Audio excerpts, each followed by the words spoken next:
महाराज, आपके नेत्र उन ऋषि कुमारों को खोज रहे हैं। हाँ श्री राम, उनके मिथिला में आने का प्रमाण तो मिल ही चुका है। वो तुनीर, अवश्य ही वो यहीं कहीं होंगे। फिर चिंता किस बात की? ऐसी प्रतिस्पर्धा कोई धनुर्धर नहीं छोड़ेगा। आप स्पर्धा का शुभारंभ कीजिए महाराज। वो बालक अवश्य भाग लेंगे। हम अवश्य भाग लेंगे कुश। प्रतियोगिता क्षेत्र में हमारे जाने पर रोक है, किंतु हमारे बाणों को तो नहीं। महाराज जनक ने प्रतिस्पर्धा के आरंभ का आदेश दे दिया है, तो पहली प्रतियोगिता है जो इस पक्षी को धरा पर ले आएगा वो होगा पहले चरण का विजेता।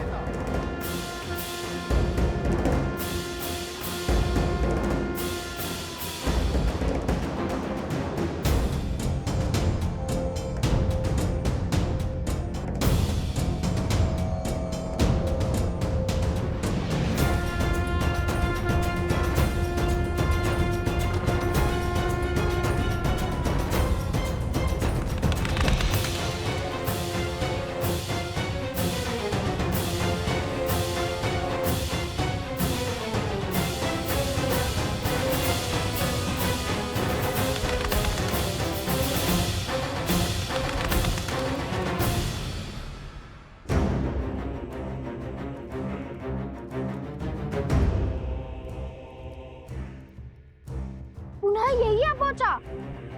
वहां जाता हूँ जैसे आया था।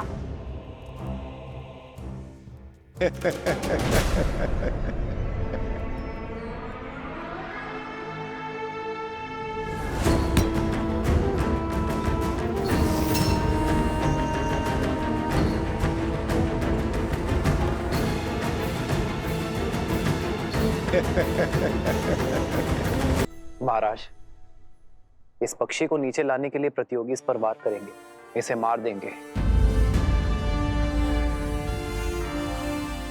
धर्म की रक्षा के लिए वध करना केवल देवताओं का कार्य है।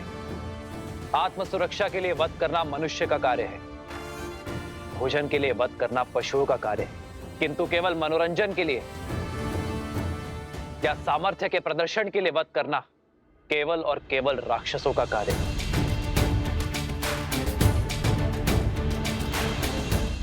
उचित कहा प्रभु, किंतु अब क्या किया जाए? इस पक्षी को बिना मारे भूमि पर लाना होगा। उसे आहत करना निषेध है। उचित कहा आपने श्री राम। मैं ये कैसे नहीं समझा। जिन ऋषि कुमारों की मुझे खोज है वो इस प्रतियोगिता में जीव हत्या कदापि नहीं करेंगे। भ्राता कुशाध्वज,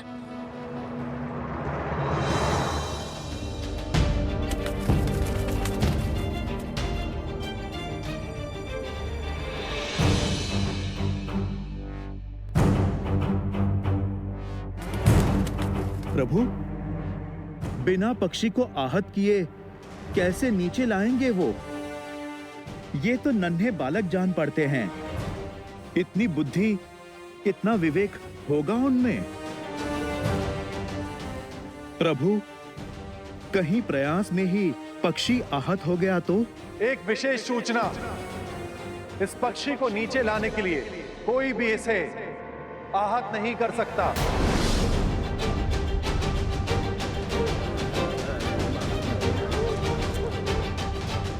अरे बिना वार किए नीचे कैसे लाएंगे?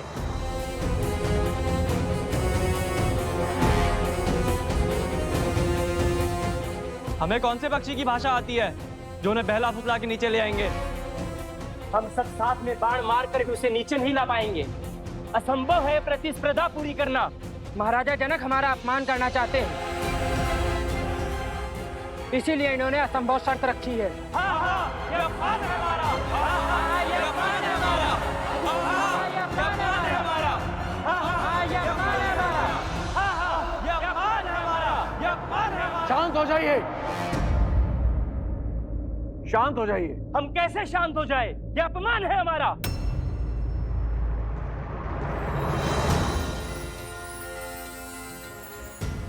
जय श्री राम।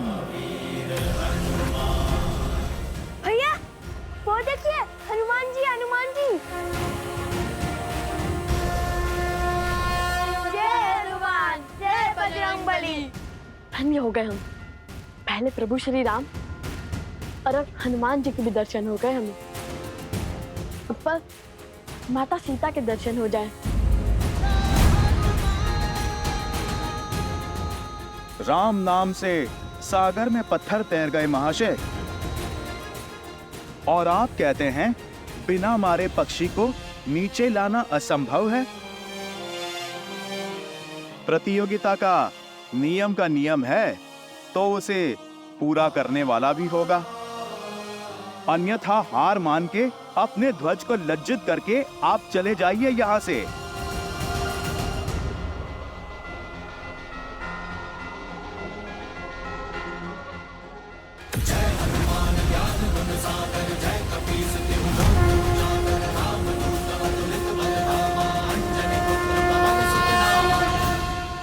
हम पक्षी को बिना आहत करे भूमि पर तो ले आएंगे, किंतु ये केवल प्रथम चरण है और हमारे इस कार्य से महाराज जनक को भी ज्ञात हो जाएगा कि हम प्रतियोगिता क्षेत्र में आ चुके हैं। हाँ, उनके जान जाने में कोई समस्या नहीं है। समस्या तो प्रतियोगिता में भाग लेने से पहले उनसे मिलने में है। नहीं कुश, अभी प्रतियोगिता के कई चरण शेष हैं। यदि प्रतियोगिता पूर्ण होने से पहले प्रभु या महाराज जनक ने हमें पकड़ लिया तो माता के आदेश का उल्लंघन होगा। उन्होंने प्रतियोगिता पूर्ण होने से पहले महाराज जनक से ना मिलने का आदेश दिया था। तुम दोनों वहाँ स्पर्धा में भाग लेने के लिए जा रहे हो तो बाकी प्रतियोगियों से भिन्न नहीं रहना, क्योंकि यदि उन्हें ज्ञात हुआ कि तुम दोनों मिथिला नरेश को जानते हो तो बातें बनेंगी। अर्थात हर बार प्रतियोगिता जीतकर हमें अपना स्थान बदलना होगा जब तक प्रतियोगिता पूर्ण ना हो जाए। चलो पहले ये चरण तो जीत लो।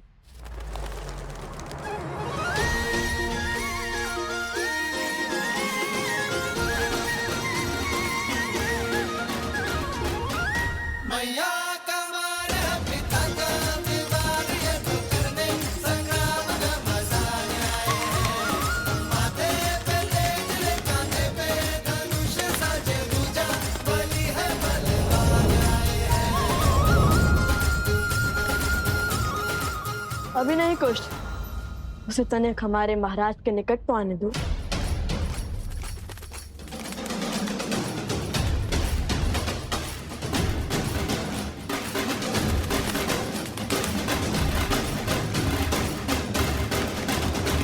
अब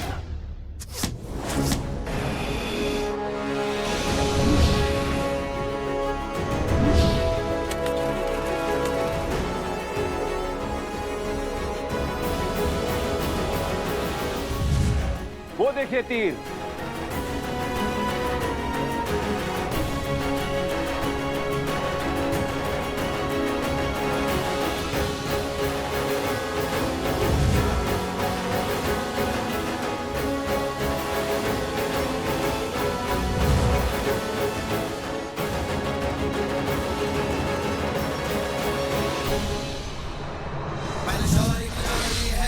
महावीर भी करते प्रणाम, जो करे प्रहार तो हिल जाए धरती पर्वत आसमान। बलशौरी की जोड़ी है लव कुश महावीर भी करते प्रणाम, जो करे प्रहार तो हिल जाए धरती पर्वत आसमान।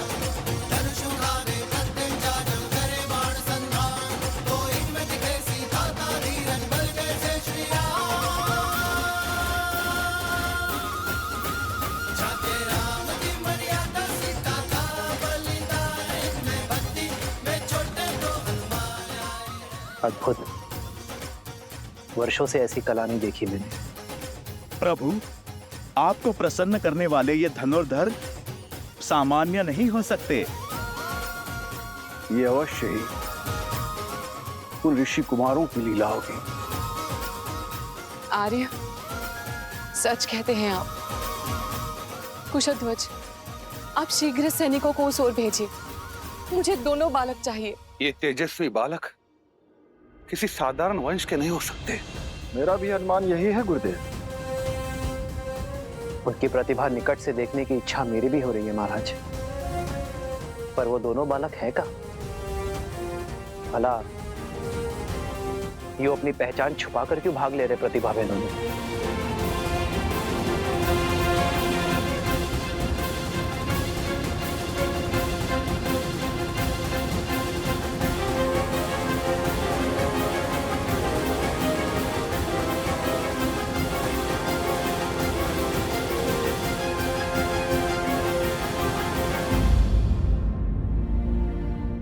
मुझे पूर्ण विश्वास है कि ये वही वीर बालक है, किंतु ये चुप चुप किस स्पर्धा में भाग क्यों ले रहे हैं? उन बालकों को खोजना चाहते हैं तो प्रतिस्पर्धा आगे बढ़ाइए महाराज। जिन्होंने पहले चरण में अपना शौर्य दिखाया है, तो दूसरे चरण में भी अपनी उपस्थिति अवश्य दिखाएंगे। आनंद,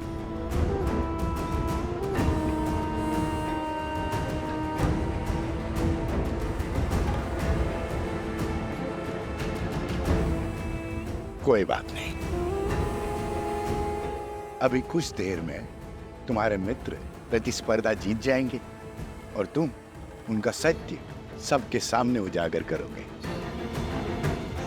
फिर हम दोनों उत्सव मनाएंगे।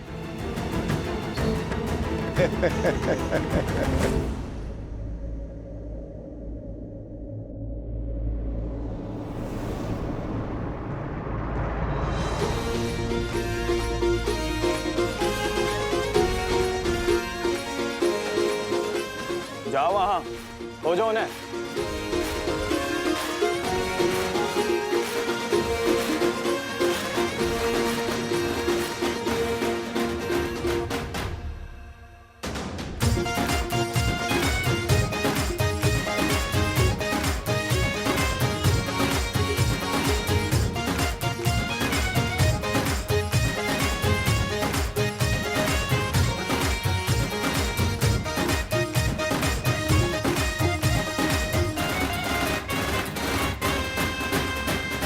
यदि माता के आदेश की बेड़ियां ना होती तो अब तक प्रभु श्री राम के आशीष पा चुके होते, कदाचित माता सीता के भी।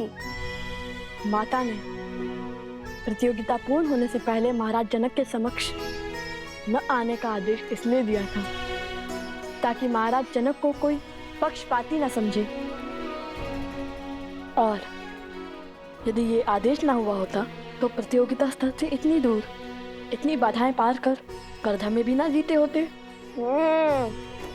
उचित है। और वैसे भी प्रभु श्री राम का आशीष तो देर सवेर भी ले लेंगे हम।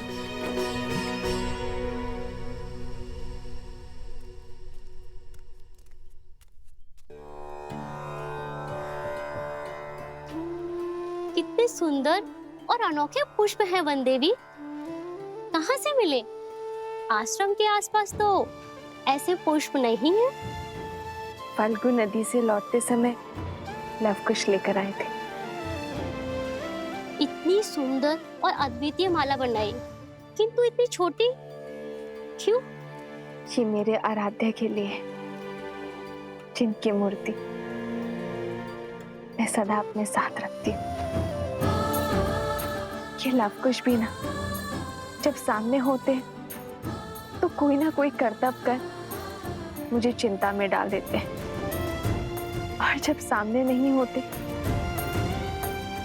तो किसी अनिष्ट का भय मेरी चिंता का कारण बन जाता है। तो सोचती हूँ किसी न किसी कार्य में अपना मन लगा लो। आज भी न जाने कैसी चल रही होगी उनकी प्रतिस्पर्धा। कहीं माता उन्हें देखकर सत्य न जान गई हो। तो अब समय आ गया है इस प्रतियोगिता के दूसरे चरण का आरंभ करने का। देखते हैं इस चरण में कौन जीतता है, वो जो हमारे समक्ष हैं या वो जो गुप्त हैं, जिनके केवल बाण ही हमारे समक्ष हैं। श्री राम, लवकुश की प्रतिभा को देखते हुए ऐसा प्रतीत हो रहा है कि इस प्रतियोगिता के स्तर को बढ़ाना होगा। आपके क्या विचार है?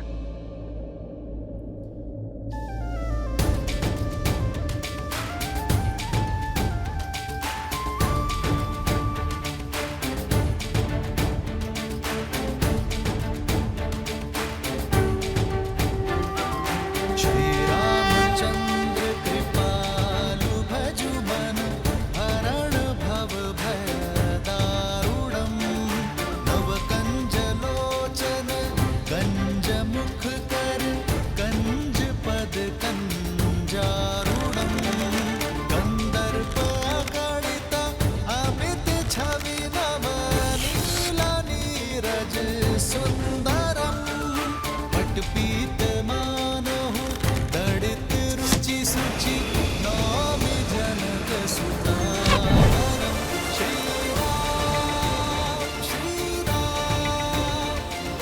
राम श्री राम। भूमि से जल और मन का पाप जब बाहर निकलता है तो उसके स्रोत को रोकना असंभव हो जाता है। आज जो धनुर्धारी इस जल के स्रोत को रोक पाएगा वही वास्तव में महान कहलाएगा और इस चरण का विजेता भी।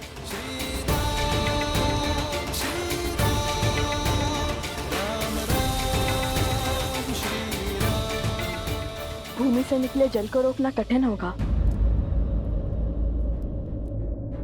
अत्यंत कठिन कार्य है श्री राम। किसी भी भूमि से जल निकालना गुरु अपने शिष्य को अवश्य सिखाते हैं, किंतु धरा से निकलते जल को रोकना ये हर किसी के बस की बात नहीं है। वीरों को परख रहे हैं महाराज। परीक्षा इतनी सरल कैसे हो सकती है? देखते हैं उन ऋषि कुमारों ने विद्या सीखी है या नहीं।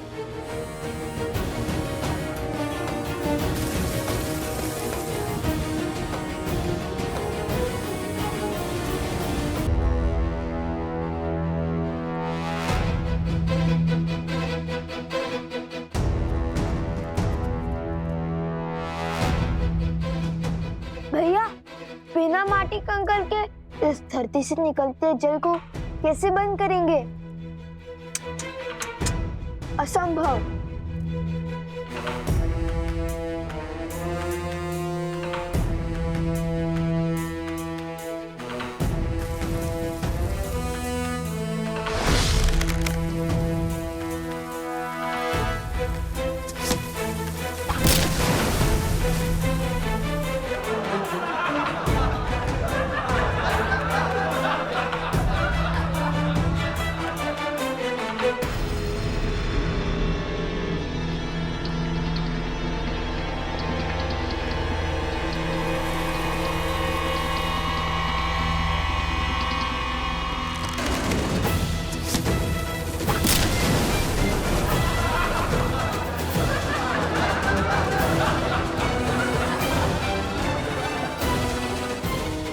स्मरण है भगवान वाल्मीकि ने हमें क्या कहा था? ईश्वर कोई कठिनाई ऐसे ही नहीं देता इसका हल संभव ना हो। अर्थात हमें समस्या पर नहीं उनके शब्दों पर ध्यान देना चाहिए। श्री राम की दी हुई चुनौती को ठीक से समझना चाहिए। उनके मुख से निकले हर शब्द में ही संकट का हल होता है, किंतु सरल तो ये भी नहीं होगा, क्योंकि महान व्यक्ति और व्यक्तित्व के मुख से निकले शब्दों को समझने में कभी कभी पूरा जीवन निकल जाता है। अरे शीघ्र हल खोजिए भैया, जीवन भर यही थोड़ी ना छुपे बैठ सकते हैं। मन के गर्त से निकले पाप को रोकने के लिए क्या उपाय हो सकता है? ईश्वर की कृपा, और क्या।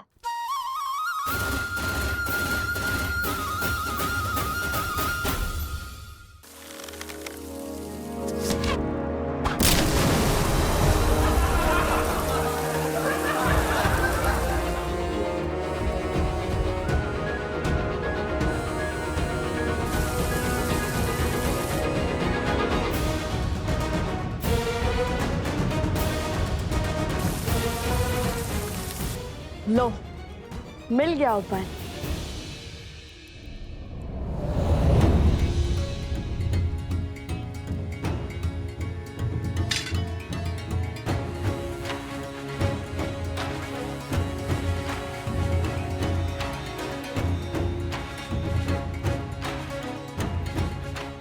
जल का प्रभाव नीचे से ऊपर है, तो उसे रोकने के लिए हमें उसका विपरीत अर्थात ऊपर से दबाव बनाना होगा।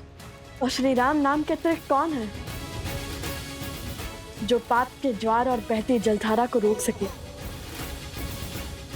अब इस जलधारा के मुख पर हमारे ईश्वर श्री राम नाम की मोहर लगेगी।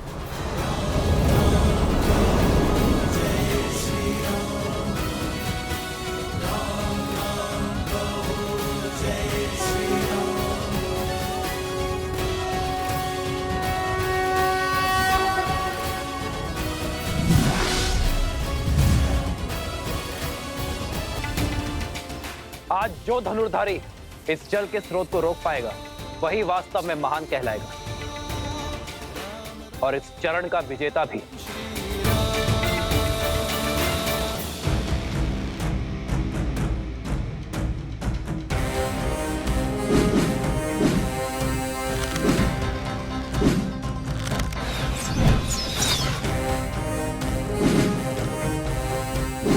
अरे वो रहे ऋषि कुमारों।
अद्भुत अद्भुत क्षमता है इन बालकों में, और वो भी ऋषि कुमार।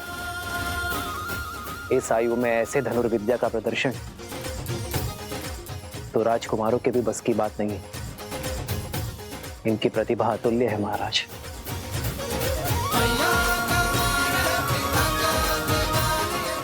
अरे रुको,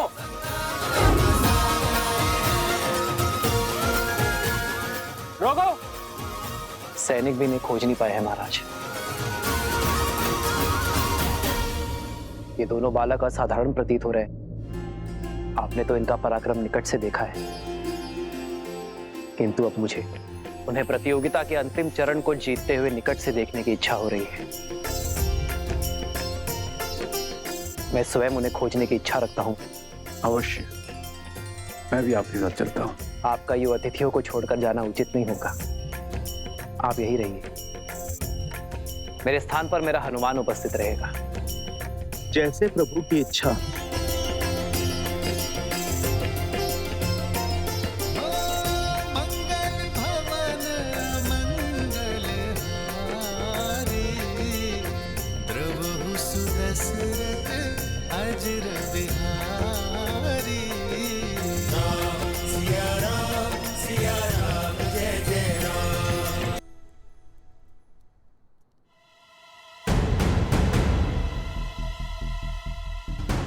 कुश, चलो प्रतियोगिता क्षेत्र के तनिक निकट चलते हैं। अब यहाँ सब हमारी खोज में लग जाएंगे।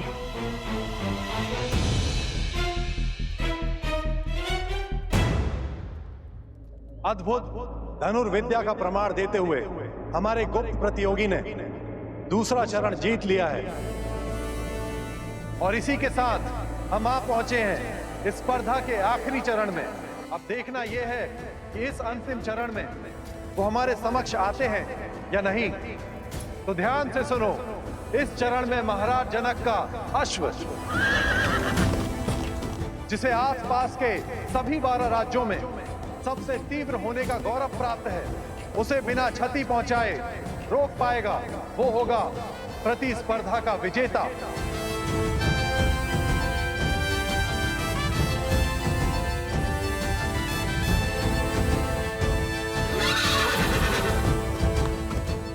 तो सच में असंभव है। भैया, अश्व के आसपास बाणों का घेरा बनाने से कोई लाभ ही नहीं होगा। वो एक छलांग में उसे पार कर लेगा। यहाँ से तो सब असंभव लगता है।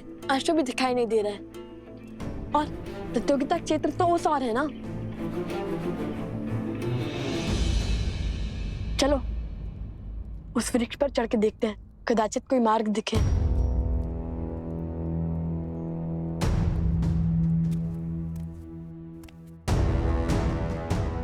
सैनिक आ रहे, धनुष छुपाओ। ये लो।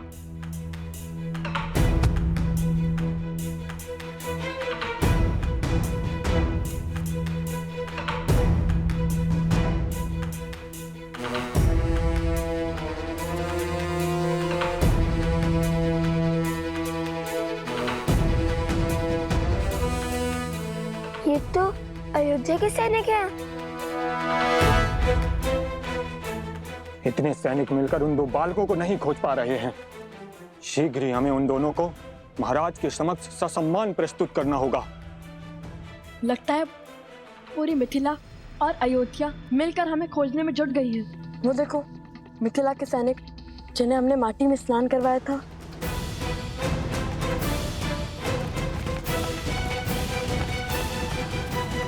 ये अकस्मात रुक क्यों गए? लगता है राजघराने से कोई आ रहा है।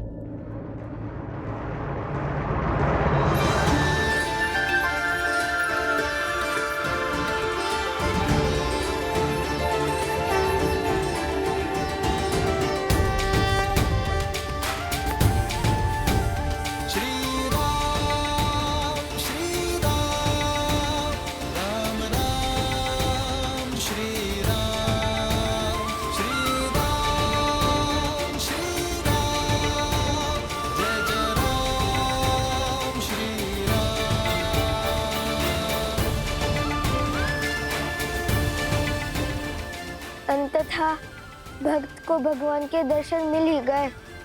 हमारे आराध्य, हमारे भगवान बिल्कुल वैसे ही जैसे सीता मैया ने विभीषण जी को बताया था।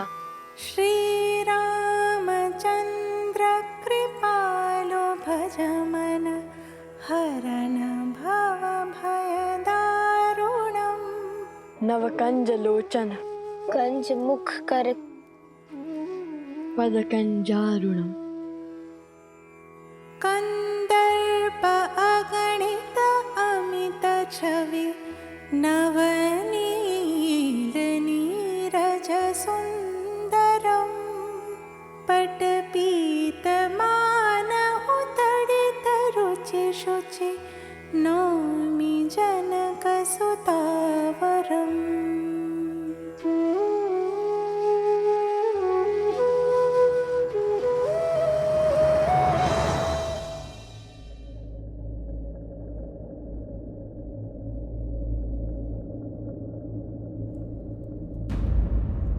कुश,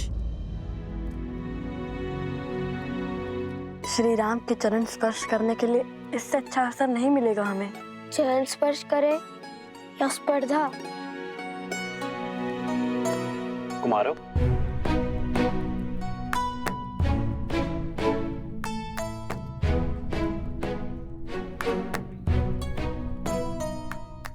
आभास होता है ये भार बहुत अधिक है। लाइए मैं सहायता कर देता हूँ। नहीं नहीं नहीं, हम स्वयं ले जाएंगे। प्रतिदिन का कार्य है भद्र। आप दोनों बड़े परिश्रमी प्रतीत होते हैं। हमारी माता ने सिखाया है कि अपना कार्य सदा स्वयं करना, किसी की सहायता न लेना। बड़ी अच्छी सीख दी है, किंतु मुझे आप दोनों की सहायता चाहिए कुमारों। क्या आपने हाथों में धनुष लिए दो ऋषि कुमारों को देखा है? केश भी लंबे हैं उनके।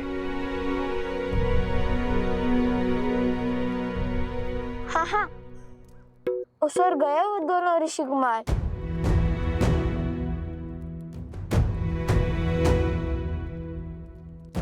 धन्यवाद। अपने पिता के चरण स्पर्श करके आशीर्वाद लेना हमारे पुत्रों की नियति में नहीं, किंतु ये पुष्प वो दोनों ही लेकर आए हैं आर्यन। इसमें उनका स्पर्श है, स्वीकार कीजिए। सिया राम, सिया राम, सिया राम, सिया राम, सिया राम, सिया राम, सिया राम, सिया राम। हमें आशीर्वाद देते जाइए श्री राम।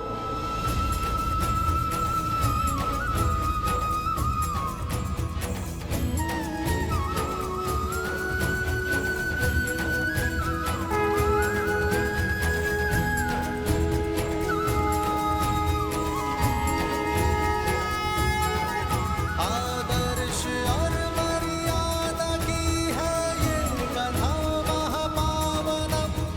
काट मद श्री से मिला दे श्रीमद् रामायणम, श्रीमद् रामायणम, श्रीमद् रामायणम।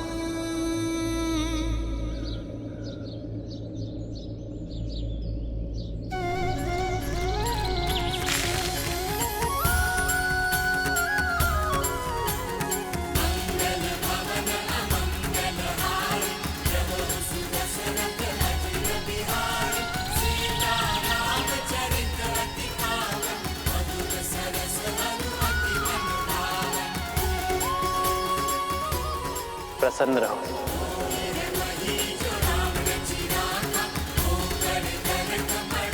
चिरंजीवी रहो, यशस्वी रहो।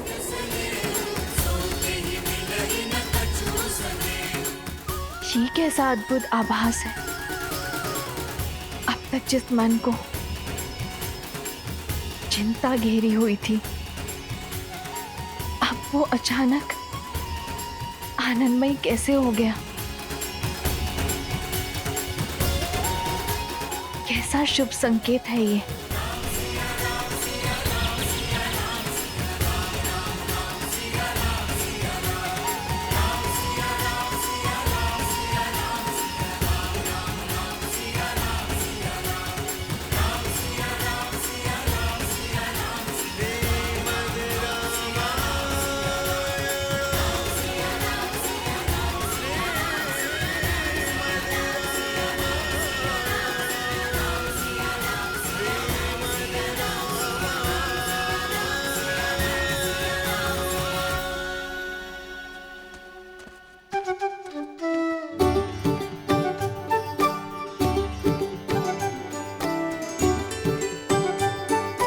बुरी बात, असत्य क्यों कहा तुमने?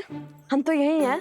सत्य और मैंने तो केवल इतना ही कहा था कि वो दो ऋषि कुमार उस ओर से आए थे और हम भी तो उसी ओर से आए, तो हम भी थे ना उसी ओर से। सत्य को तर्क में मत उलझाओ खुश। श्री राम से असत्य कहा है तुमने। प्रतियोगिता जीतने के बाद जब हम प्रभु श्री राम से मिलेंगे तो हमें उनसे क्षमा मांगनी होगी, समझे तुम? समझ गया भ्राता श्री। अब चलिए, वहाँ कोई सैनिक नहीं है। चलो।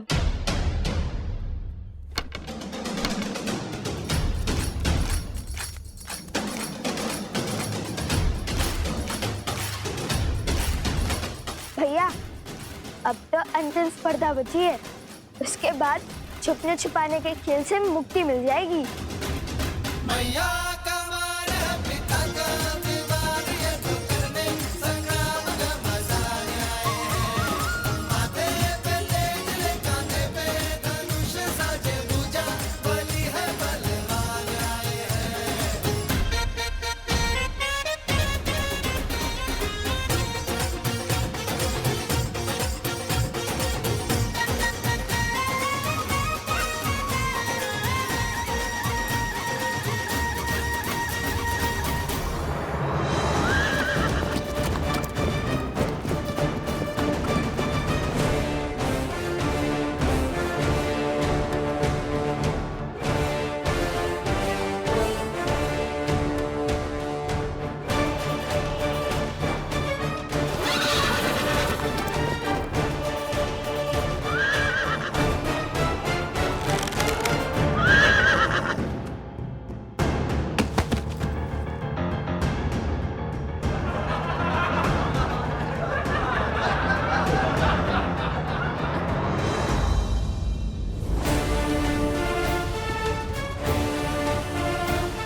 अश्व को क्षति नहीं पहुंचनी चाहिए। जानता हूं, मैं तो केवल इसे भयभीत कर रहा था।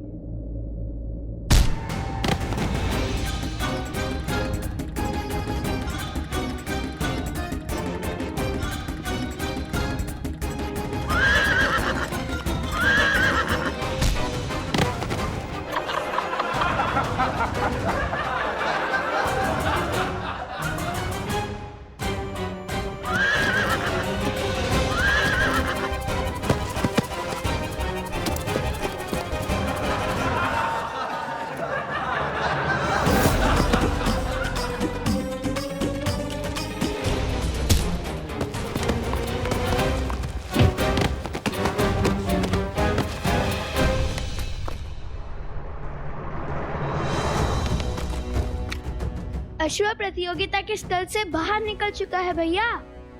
हमें उसे इसी नगर में रोकना होगा, अन्यथा न जाने कौन कौन से राज्य घुमा देगा ये हमें।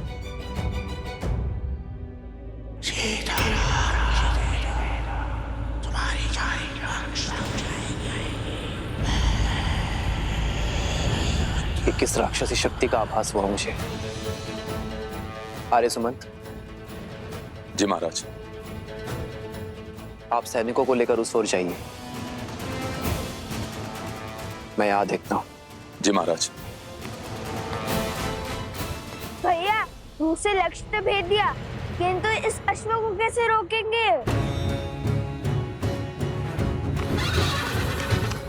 श्री राम से क्षण भर की भेंट भी जन्मों के संकट टाल देती है। तुम देखना, उनके दर्शन का लाभ अवश्य मिलेगा हमें। किंतु उन्होंने तो कभी कोई अश्व नहीं रोका था। रोका था क्या?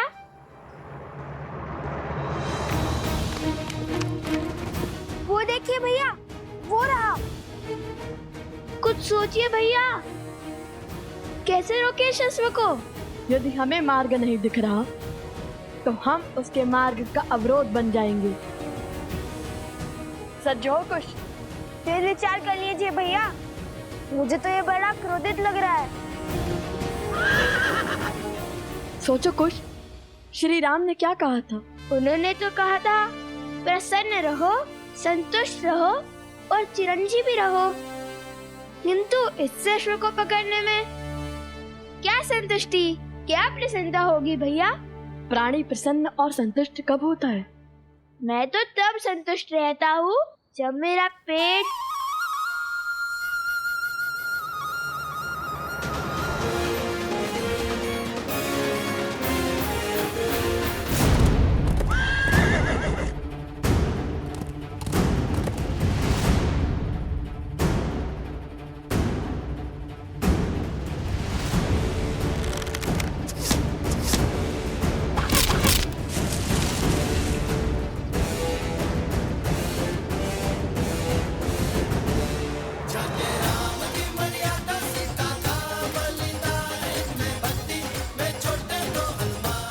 प्राणी तब संतुष्ट होता है जब उसका पेट भरता है। महाराज की जय हो। महाराज, दोनों ऋषि कुमारों ने अश्व की भूख मिटाने के लिए उसके आगे पत्तों का भंडार लगा दिया है। अब वे अश्व को लेकर प्रतियोगिता क्षेत्र में आ रहे हैं महाराज।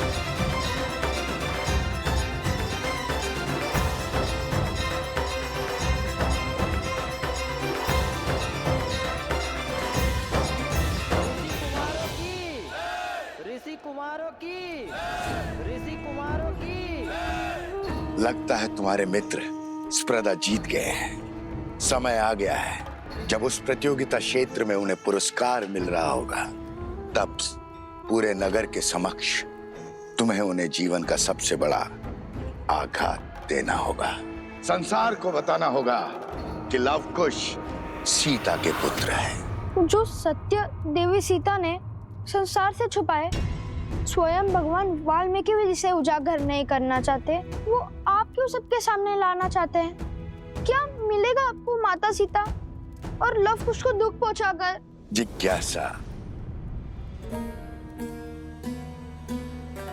ये सत्य जब सामने आएगा तो संसार में विविध प्रकार के विचारों का जन्म होगा।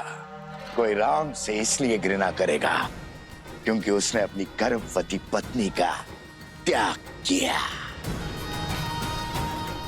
कोई सीता पर संदेह करेगा। मैं कुछ नहीं कहूंगा। चाहे तो आप मेरे सर के टुकड़े टुकड़े कर दे। लगता है मुझे अपनी मायावी शक्तियों से ही तुमसे अपनी बात मनवानी पड़ेगी।